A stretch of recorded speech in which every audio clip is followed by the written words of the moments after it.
Taman stood at the viewing window of the transport ship and watched the massive station grow larger against the black canvas of space. Station Vera Prime looked like a small city floating among the stars. Lights blinked along its surface and ships moved in and out like insects around a hive. His reflection stared back at him in the glass, a young man with nervous eyes and hands that would not stop shaking. 5 years ago, humanity had made first contact with the Galactic Coalition. 5 years was nothing in galactic time. The other species had been traveling the stars for thousands of years. Earth was the newcomer, the child at the adults' table, and Taman was the first human to ever attend the academy. The transport docked with a hiss and a clang. Taman grabbed his small bag and followed the other passengers into the station. The corridor opened into a vast hall and he stopped walking. Aliens everywhere. Creatures he had only seen in videos and briefings now walked past him like it was normal. A being with blue skin and 4 arms brushed past without looking. Another with scales and a long tail spoke into a communication device in a language that sounded like music. "Move, Earth thing." The voice came from behind him. Taman turned to see a female with chitinous armor covering her body. Her face was angular and sharp, and her eyes were multifaceted like an insect's. "You are blocking the path." "Sorry," Taman said, stepping aside. He recognized her species from his studies. Velcran. They were known for precision and speed in combat. The female looked him up and down. "You are the human? The one attending the academy?" "Yes, my name is—" "I do not care about your name." She clicked her mandibles together in what might have been amusement. "I give you 3 weeks before you quit. Maybe less." She walked away before he could respond. Taman took a breath and continued walking. The academy section of the station was easy to find. Large symbols marked the way, and after asking for directions twice, he found himself standing in front of a registration desk. The being behind it had gray skin and large black eyes. "Name and species," it said in a bored voice. "Taman, human, from Earth." The being's eyes widened slightly. It tapped at a screen for a moment. "Ah, yes, the human. You have caused much discussion. Your quarters are in Section 7, Level 3. Your first training session is tomorrow at dawn cycle. Do not be late." The quarters were small but clean. A bed, a desk, a bathroom. A window looked out at the stars. Taman set down his bag and sat on the bed. It was harder than Earth beds. Everything here was different. He pulled out his communication device and sent a message to Jiwan, the human scientist stationed on Vera Prime. She had been his only contact during the journey. Her response came quickly. "How are you doing? Need anything? Just arrived. Someone already told me I'll quit in 3 weeks. Ignore them. You earned your place there. Get some rest. Tomorrow starts the real test." Taman tried to sleep but could not. His mind kept running through everything that could go wrong. When the alarm finally sounded for dawn cycle, he felt like he had not slept at all. The training hall was enormous. Cadets gathered in groups, and Taman could see at least 20 different species. Most were much larger than him. One looked like a bear standing on 2 legs covered in thick fur and muscle. Another had skin like rough stone and stood nearly 3 meters tall. An instructor entered the hall. He was reptilian with green scales and yellow eyes that seemed to see everything at once. "I am Instructor Voss. You are here because your species believes you have potential. Most of you will prove them wrong. Line up for physical assessment." The assessment was brutal. Running, climbing, lifting, fighting simulations. Taman performed adequately. He was not the fastest or the strongest, but he was not the worst either. He was simply average. In a room full of beings bred for combat and hunting, average meant invisible. "The Earth thing performs as expected," Instructor Voss said, reading from a datapad. "Unremarkable in every category." Laughter rippled through the group. Taman kept his face neutral. He had expected this. The bear-like alien stepped forward. His voice was deep and rough. "Why is this creature even here? Humans have no warrior tradition. They only just learned to leave their planet." "His application was accepted by the Council," Instructor Voss said. "That is all that matters." But Deho raises a fair question. "Human, why are you here?" All eyes turned to Taman. He swallowed hard. "To learn. To represent my species. To represent a species of prey animals," Deho said. The laughter grew louder. "Enough," Instructor Voss snapped. "Tomorrow we begin zero-gravity hunt simulations. You will work in teams. I have assigned partnerships already. Dismissed. As the cadets dispersed, the Velcran female from earlier approached Taman. I am Hieri, she said. We are assigned as partners for the simulation. I'm Taman. I know who you are. Everyone knows. The human who thinks he can hunt. She tilted her head, studying him. My species has hunted for 10,000 years. We perfected the kill before your ancestors left the trees. Do not slow me down tomorrow. I'll do my best. Your best will not be enough. She turned and walked away. That evening, Taman sat in the station's observation deck. Few cadets came here. They preferred the social areas. But Taman needed quiet. He watched Earth in the distance, a blue and white marble among the stars. First day bad? Jiwon's voice came from behind him. She approached and sat down nearby. She was older than Taman, perhaps 40, with kind eyes and short black hair. They think I'm a joke. You are a joke to them. Right now, she looked at Earth. But you know what you are? You're the first. The first human to walk into their academy. That matters. I'm not special. I'm just the one who applied. You're the one who was accepted. There's a difference. She stood up. Get some rest. Tomorrow they'll watch you fail or succeed. Make it interesting either way. The zero-gravity simulation was held in a massive spherical chamber. Teams of 4 entered together. Taman's team consisted of Hieri, Daeho, and a quiet male named Minseo from an aquatic species. Minseo had gills on his neck and webbed fingers. The objective was simple. Track and capture the simulation target, a holographic creature designed to mimic a dangerous predator. The team that captured it fastest would rank highest. Inside the chamber, gravity disappeared. Taman's stomach lurched as he floated. The others moved with ease, clearly experienced in zero-gravity environments. Hieri darted forward like a bullet.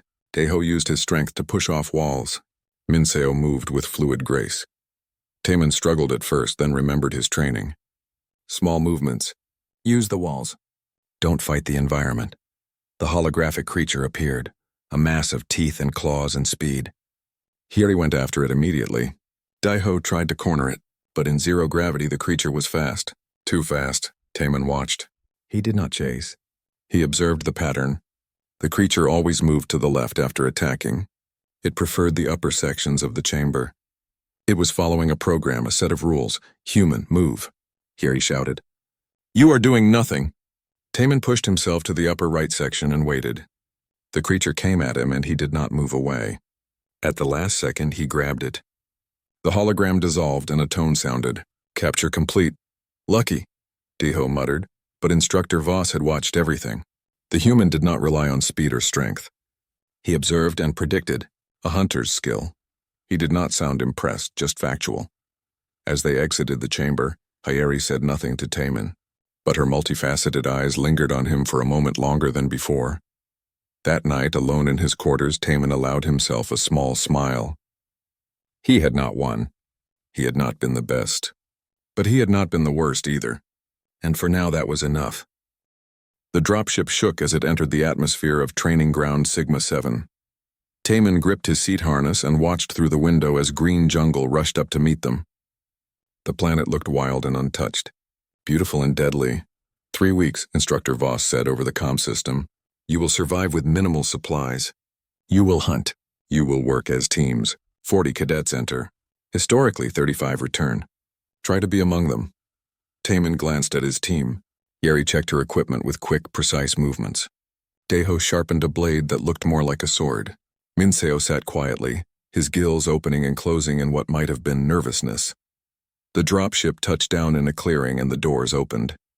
Heat and humidity hit Taman like a wall. The air was thick and smelled of plants and earth and something else. Something animal and dangerous.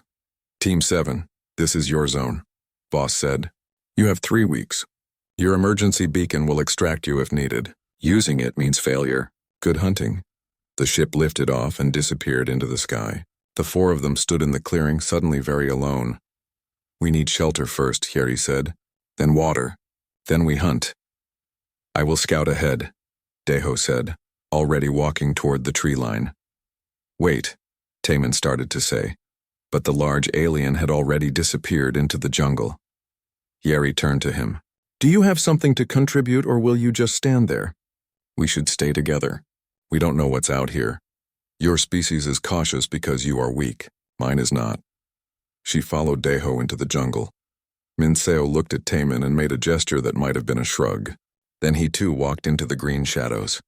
Taman followed, keeping his eyes open and his steps careful. The jungle was alive with sound, calls and cries and rustling leaves. Things moved in the shadows. Taman saw creatures in the trees, some small, some not. The team walked for hours, and Deho led them to a rocky outcrop near a stream. Good defensible position. Good water source. We camp here, Deho declared. They built a simple shelter using local materials. Harry was fast and efficient. Deho provided strength. Minseo found plants that were safe to eat according to his scanner. Taman helped where he could, but he was clearly the least skilled at wilderness survival. The first night came quickly. They started a fire, and the four of them sat around it in uncomfortable silence. Sounds echoed through the dark jungle around them. Tomorrow we hunt, Harry said. The exercise requires we bring down one of the apex predators on this planet. The Ravagers, large, fast, and very dangerous. My people have hunted such beasts for generations, Deho said. I will lead the hunt. The next morning they tracked. Deho found the trail, massive footprints in soft earth. The tracks led deeper into the jungle, into areas where the trees grew so thick that little light reached the ground. Taman studied the tracks. Something about them bothered him, but he could not say what. They followed the trail for 3 days. Every time they got close, the Ravager moved away. It was as if the creature knew they were following. It is hunting us, Taman said on the third evening. It is prey, Deho snapped. Prey runs. What if this prey is smarter than that? Harry's mandibles clicked. The human might be right. The tracks circle our camp. It has been watching us. That night, Taman volunteered for first watch. He sat by the fire and listened to the jungle. His grandfather had taught him to hunt in the mountains back on Earth. The old man had said that hunting was 90% patience and 10% action. Taman had always been good at being patient.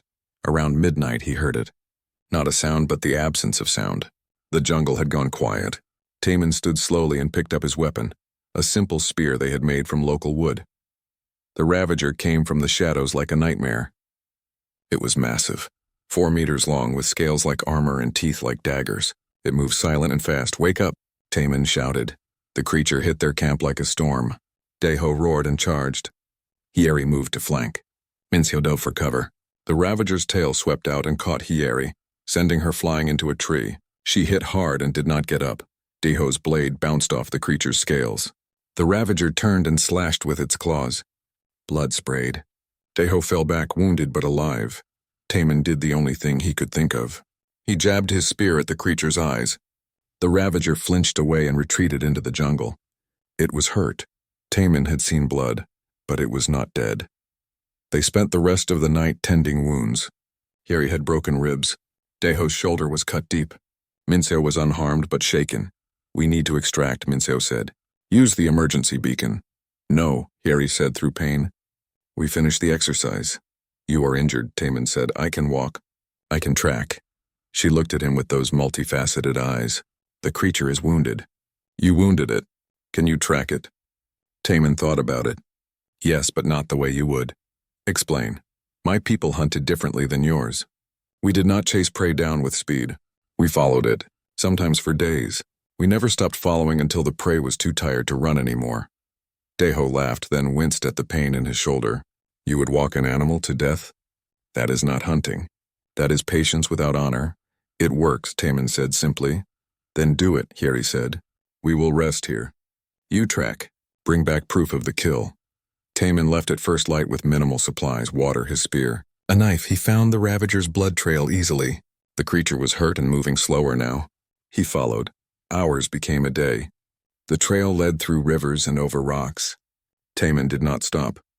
When night came, he rested for 2 hours, then continued by moonlight. The second day was harder. His feet hurt. His body was tired. But the trail was fresher now. The creature was close. The third day he found it. The Ravager was resting in a cave, breathing heavily. It was exhausted, just like him. When it saw Taman, it tried to stand, but its legs shook. Taman approached slowly. He felt no joy in this. The creature had fought well. It was strong and clever. But this was the exercise. This was what they had come to do. He made the kill quick and clean. Then he took proof. A claw and scales. and began the long walk back to camp. When he arrived at their camp 3 days later, his team was waiting. They stared at him as he set down the proof. 6 days, Hieri said. You tracked it for 6 days without stopping. I stopped sometimes, Taman said. To rest. What kind of species hunts by never stopping? Daiho looked at him with something that might have been respect or might have been fear. Taman could not tell. Minseo approached and examined the claw. He did it. He actually did it. They activated their beacon and the extraction ship came. On the ride back to the station, his team was quiet. Hieri kept looking at him like she was trying to solve a puzzle. When they arrived at Station Vera Prime and saw the rankings, their team was in the top 5. Much higher than anyone had expected, but in the barracks, Taman heard the whispers. The other cadets were talking about the human who hunted by walking, who never stopped, who exhausted his prey through pure stubbornness. Some were impressed. Others were disturbed. That night, Jiwan found him in the observation deck again. I heard what you did. I just hunted the way my grandfather taught me. You did more than that. You showed them that humans have our own way, different but effective. She smiled. They're not laughing anymore. Taman looked out at the stars. No, now they're just confused. That's better than mockery, Jiwan said. Confusion means they're thinking. That's progress. He hoped she was right. But something told him the real test was still coming. The academy was different when they returned. Taman could feel it in the way other cadets looked at him now. Not with mockery anymore, but with something else. Uncertainty, maybe, or suspicion. 3 days after their return, Instructor Voss called an emergency assembly. Every cadet gathered in the Great Hall. Taman stood near the back with his team.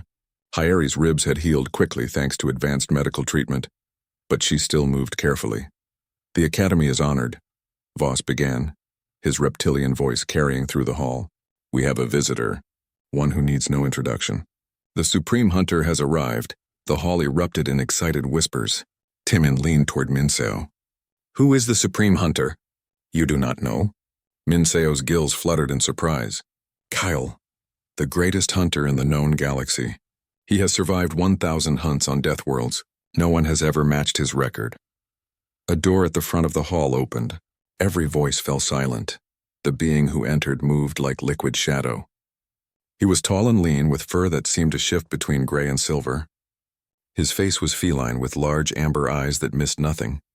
His species was Vryn, apex predators from a world where everything hunted everything. Kale walked to the center of the hall without acknowledging the stares. He wore simple clothing and carried no visible weapons.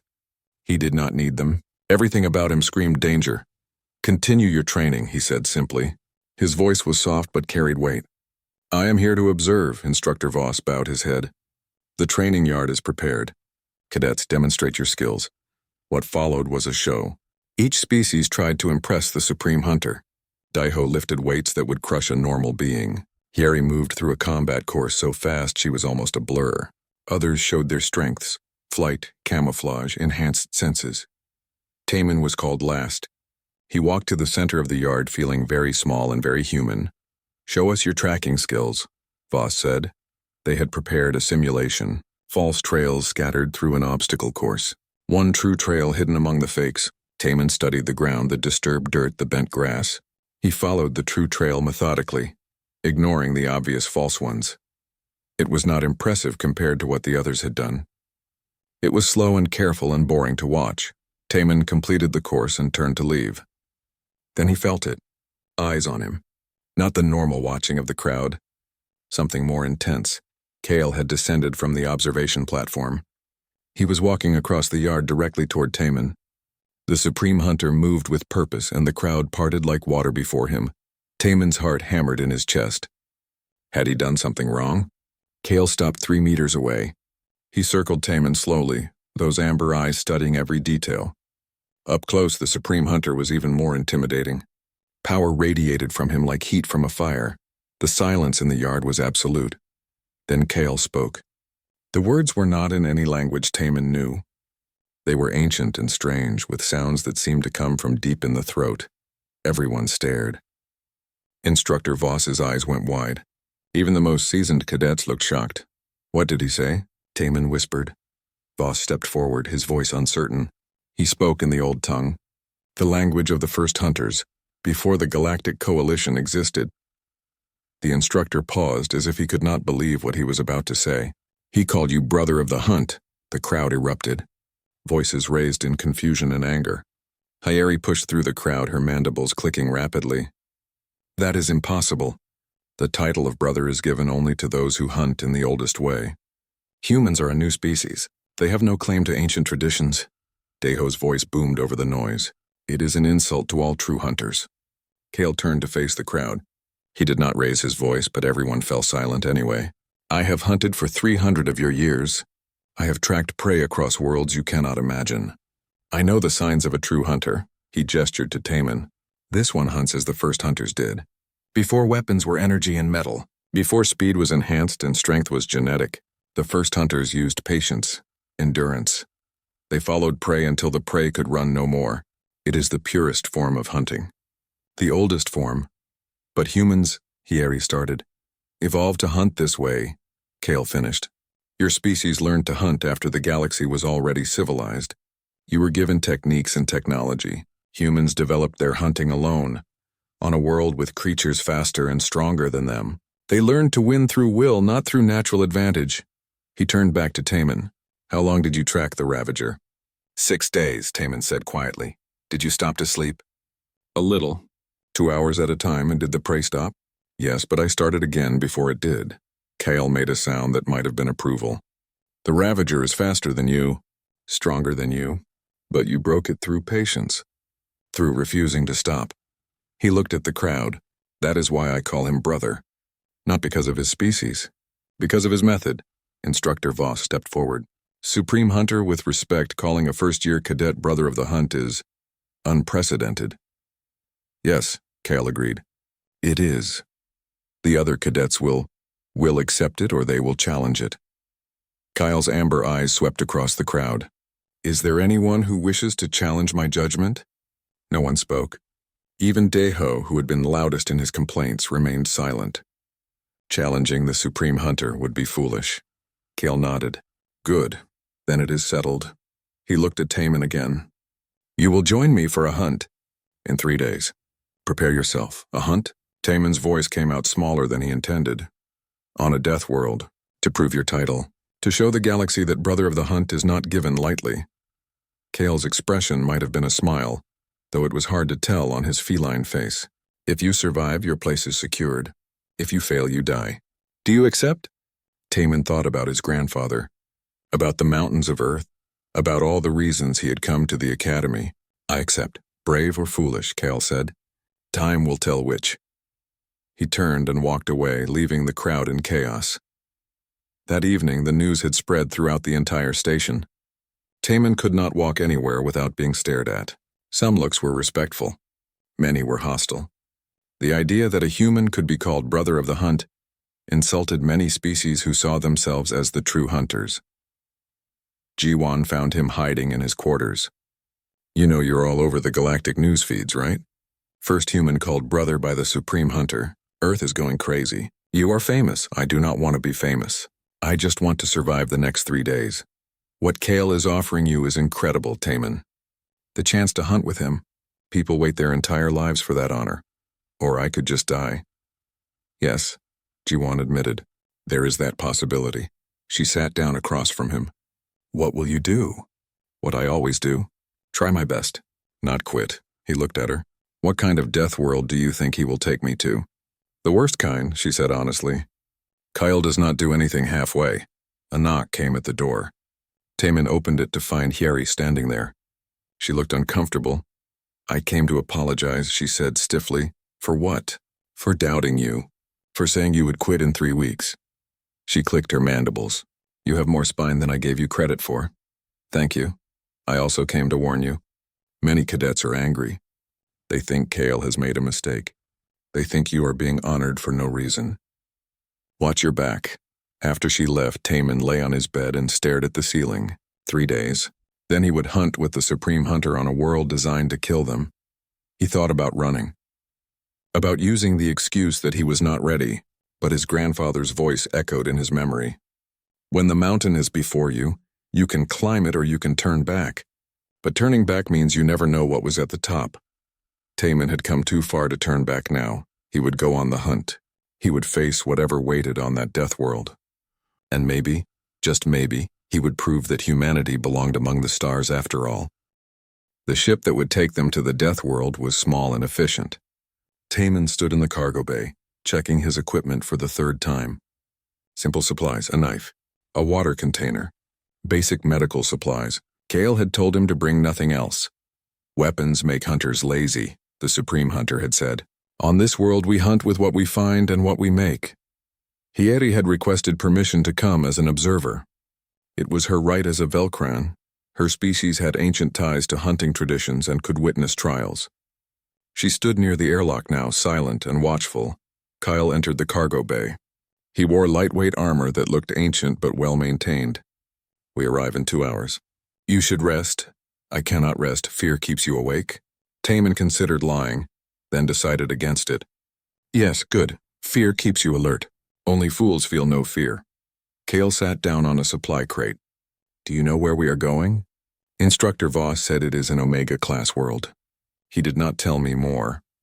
Omega-class means 60% of trained hunters who land there do not leave alive. Kale's amber eyes fixed on Taman. The world is called Nethar. It has one apex predator. We call it the Night Stalker. 47 hunters have died trying to kill one over the past 200 years. Taman felt his stomach tighten. And we are hunting one? We are hunting the Night Stalker, yes, but it will also be hunting us. That is what makes it fair. What is it like? The creature? Fast, intelligent, it hunts in darkness and silence. Some say it can smell fear. Others say it can sense heat. All we know for certain is that it kills very well. Kale tilted his head. Are you reconsidering? Would you respect me if I did? I would respect your honesty, but I would not call you brother. Taman took a breath. Then I will not reconsider. A sound that might have been approval came from Kale's throat. Tell me about your grandfather. You think of him often. I can see it in your eyes, so Taman told him. About the old man who had raised him in the mountains. About learning to track deer through snow. About sitting still for hours waiting for the perfect moment. About the philosophy that hunting was not about killing, but about understanding. Kyle listened without interrupting. When Taman finished, the Supreme Hunter nodded slowly. Your grandfather was wise. He understood what many have forgotten. The prey is not the enemy. The prey is the teacher. I never thought of it that way. Every creature we hunt teaches us something. How to be patient. How to be silent. How to survive. Kale stood. The Night Stalker will be your greatest teacher yet. If you listen to what it teaches you, you will survive. If you do not, you will die. Simple as that. The ship shuddered as it entered the atmosphere. Through the window, Taman could see Nethar below. The planet was dark, covered in thick jungle and permanent twilight. 3 moons hung in the sky, providing just enough light to see. They landed in a clearing. The door opened and humid air rushed in. It smelled of decay and growing things in danger. The Night Stalker lives in the deep jungle, Kale said, stepping out into the alien world. We track it. We corner it, we kill it, or it kills us. He looked back at the ship. 7 days. If we are not back in 7 days, assume we are dead. Hieri spoke from the airlock. Hunt well, brothers. The ship lifted off, leaving them alone in the twilight. The jungle was different from training ground Sigma 7. Darker, quieter. The sounds here were wrong. Too sharp or too soft, never quite normal. Taman stayed close to Kale as they moved through the trees. The Supreme Hunter moved like he was part of the jungle. No wasted movement, no sound. Taman tried to copy him but felt clumsy in comparison. They tracked for 2 days. Kale taught as they walked, pointing out signs that Taman would have missed. A broken branch, disturbed earth, the absence of smaller creatures in certain areas. The Night Stalker controls territory, Kale explained. Other predators avoid its hunting grounds. See how quiet it is here? That is a sign. On the 3rd day, they found evidence. A kill site. Something large had been torn apart and partially eaten. The blood was still fresh. Close now, Kale said, studying the ground. It knows we are here. How do you know?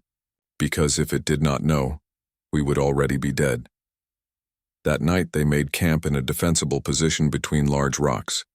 No fire, cold food. Taking turns on watch, Taman took first watch. He sat with his back against stone and listened to the jungle. Every sound made him jump. Every shadow looked like a threat. Then he heard it. Not a sound, but the absence of sound. Just like on Sigma 7, the jungle had gone silent. "Kael," he whispered. The Supreme Hunter was awake instantly. His hand made a gesture. "Stay still." The Night Stalker came from above. It dropped from the trees like a falling shadow. Taman saw glimpses.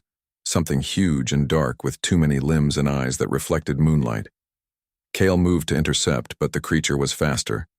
Its limbs struck out, catching the Supreme Hunter across the leg. There was a sound of breaking bone. Kael fell.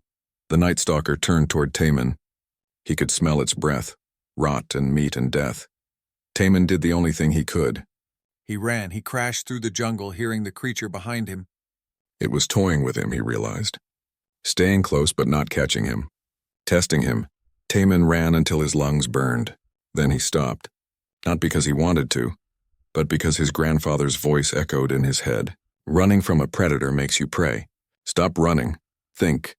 He pressed himself against a tree and forced his breathing to slow. The Night Stalker was close. He could hear it moving through the shadows.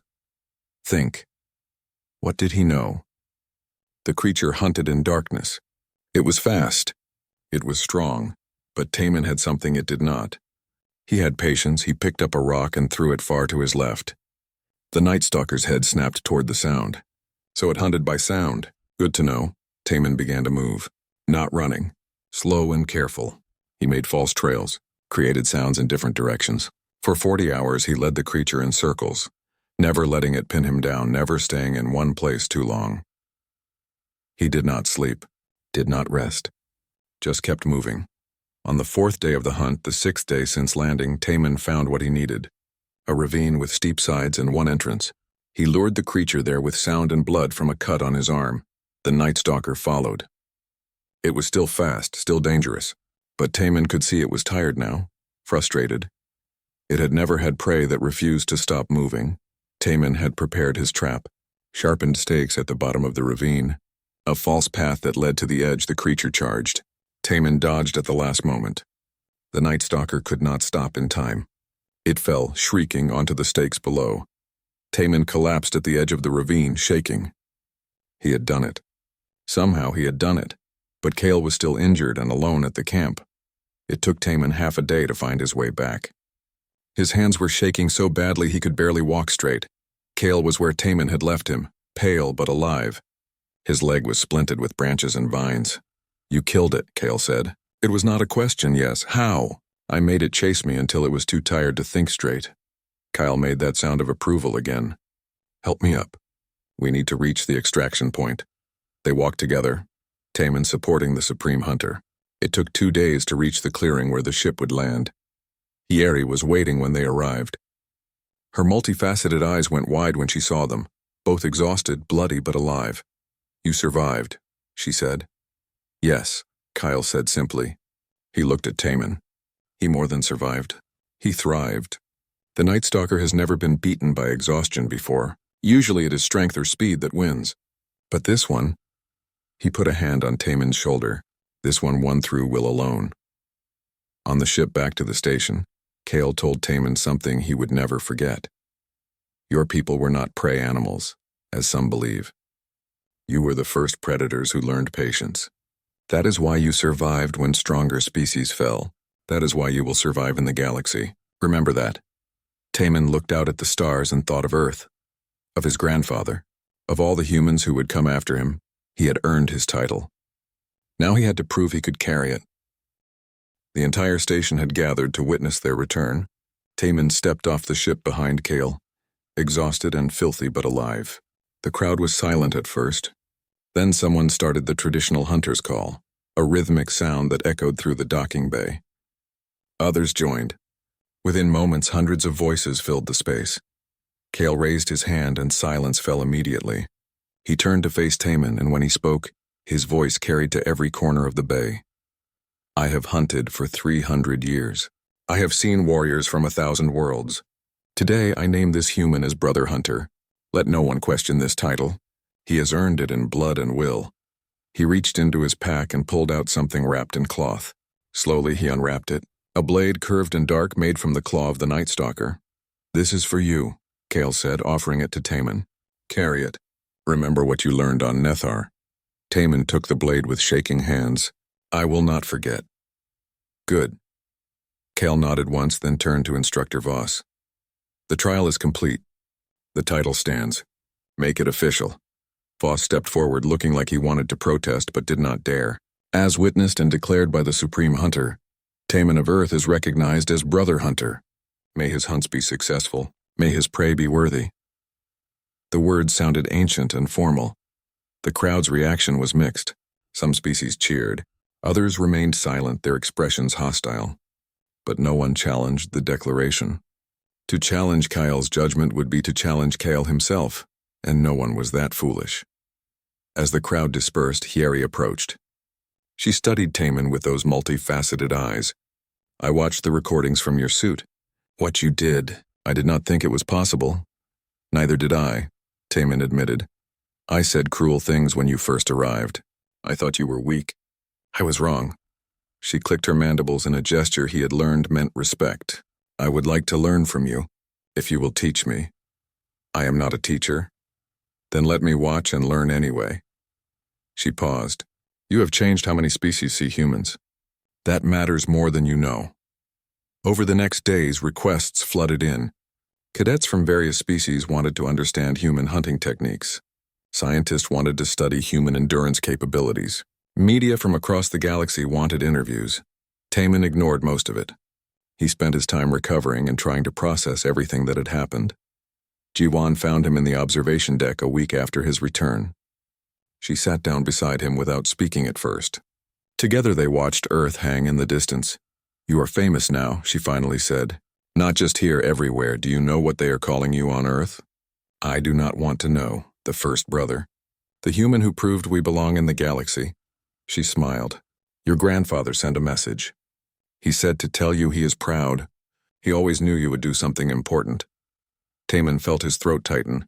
I just did what felt right. That is what makes it important. You did not try to be someone else. You hunted as a human using human methods. You showed them we have value. She stood. Instructor Voss wants to see you. I think it is good news. Voss's office was neat and organized. The reptilian instructor gestured for Taman to sit. The Academy Council has made a decision, Voss said.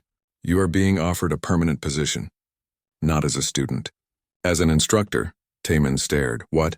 You will teach endurance hunting methodologies, patience tracking, persistence techniques. Voss leaned back. Many species have forgotten these skills in favor of technology and genetic advantages. You can teach them the old ways. The human ways. I am 22 years old. I barely know anything. You know enough. And you will learn more. Voss's expression softened slightly. I underestimated you. I thought your species had nothing to offer. I was wrong. Will you accept the position?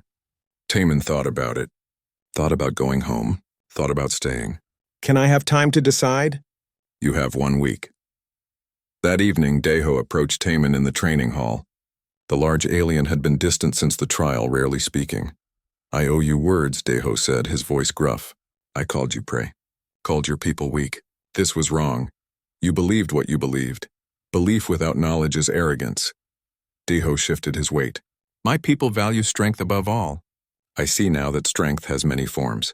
What you did on Nethar required a strength I do not possess. I respect this. It was as close to an apology as Deho's species ever gave. Taman nodded. Thank you. Will you stay?